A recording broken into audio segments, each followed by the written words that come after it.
Hi students, இன்னைக்கு நம்ம class 11 max 8 chapter vector algebra la exercise 8.3 la third sum பாப்போம் இந்த வீடியோல. If a vector and b vector are two vectors such that modulus of a vector is equal to 10 and modulus of b vector is equal to 15 and a vector dot b vector is equal to 75 root 2 கொடுத்திருக்காங்க. இப்போ இதுல வந்து நமக்கு வந்து find the angle between the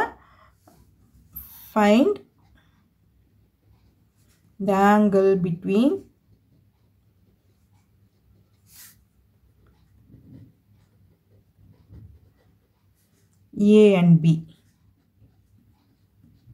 So angle கண்டுபிடிக்க சொல்லிருக்காங்க. நமக்கு இந்த ஃபார்முலா தெரியும். A dot B வச்சு A dot B vector is equal to modulus of A vector into modulus of B vector into cos theta.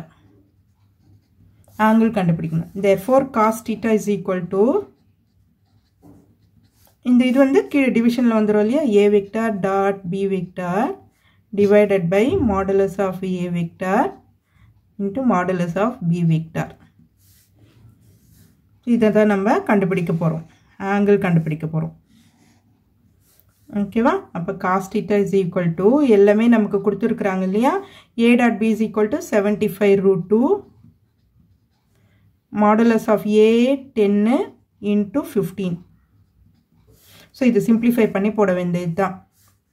இப்ப 75 நான் எப்படி எழுதிக்கிறேன்னா 15 into 5 ன்னு எழுதிக்குவோம். Into root 2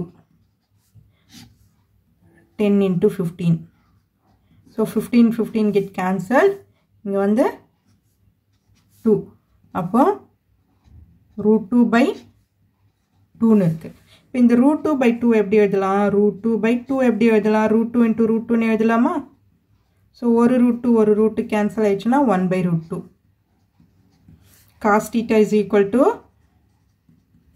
1 by root 2 cos theta 1 by root 2 எந்த வேல்யூக்கு வரும் therefore theta is equal to 45 degree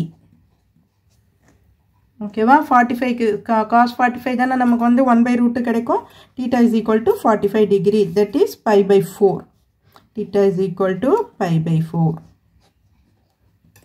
இதான் நம்மளோட answer டிகிரிலயும் ரேடியன்ல ரெண்டுத்துலயும் எழுதியாச்சு நம்ம சோ இதான் நம்மளோட ஆன்சர் Okay students, இந்த வீடியோ உங்களுக்கு யூஸ்ஃபுல்லா இருந்ததுனா subscribe பண்ணிட்டு பாருங்க students. Thank you.